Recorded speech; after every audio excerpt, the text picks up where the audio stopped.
frères et sœurs de la diaspora, je fais cette communication pour vous donner la situation de M.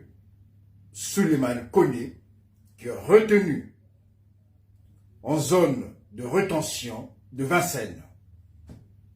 Alors, il est reproché à celui-ci d'être en situation irrégulière sur le territoire français. Le préfet a eu à son égard 2 décisions. Donc une OQTF, une obligation de quitter le territoire français, et une IRTF de 24 mois. Bien entendu, nous allons contester toutes ces décisions devant les juridictions compétentes, notamment le tribunal administratif. Nous n'avons pas encore la procédure pour voir quel sera effectivement l'axe de défense dans l'intérêt de M. Souleymane Koné. Ce qui est sûr et certain, que celui-ci avait fait une demande d'asile politique qui avait été rejetée. Il est passé devant la CNDA, la Cour nationale de droit d'asile. Et là aussi, il n'a pas eu gain de cause. Il a fait une demande de réexamen de son dossier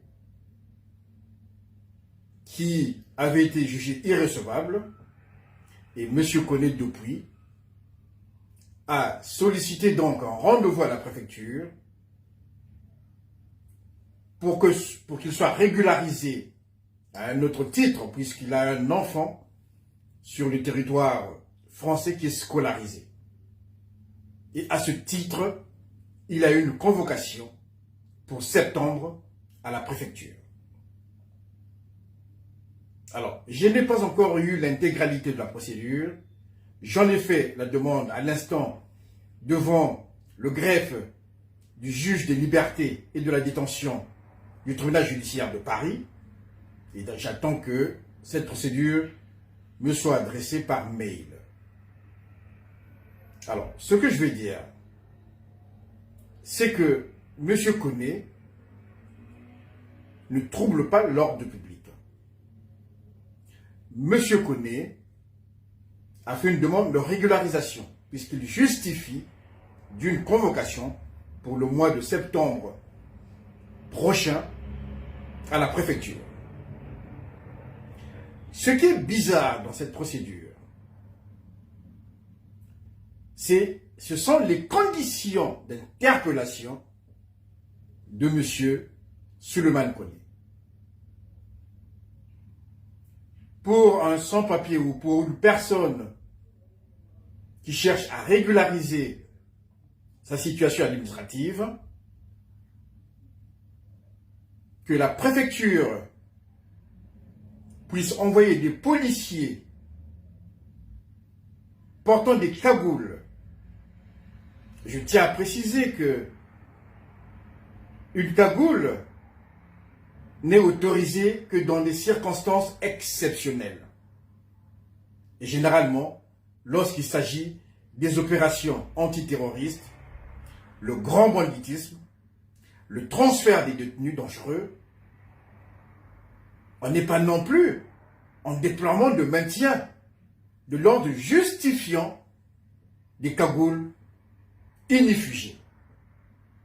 C'est dans ces conditions que M. Souleymane Koné a été interpellé. Les policiers ont monté une surveillance, un dispositif de surveillance devant son domicile, et quand il est sorti, ils l'ont tout de suite reconnu et il a été interpellé violemment. Alors, ce sont ces conditions-là qui nous interpellent.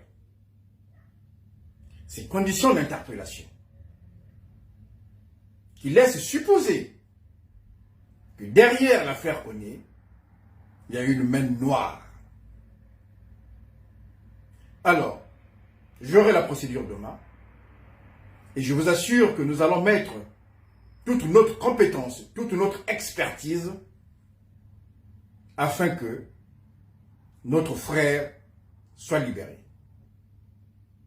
Car si par malheur, il est renvoyé en Côte d'Ivoire, eh bien, M. Alassane Ouattara, on fera ce qu'il voudra. Vous connaissez la suite. Pas de panique. Monsieur Koné se porte bien. Il a le moral. Et nous sommes là pour lui assurer une défense de qualité.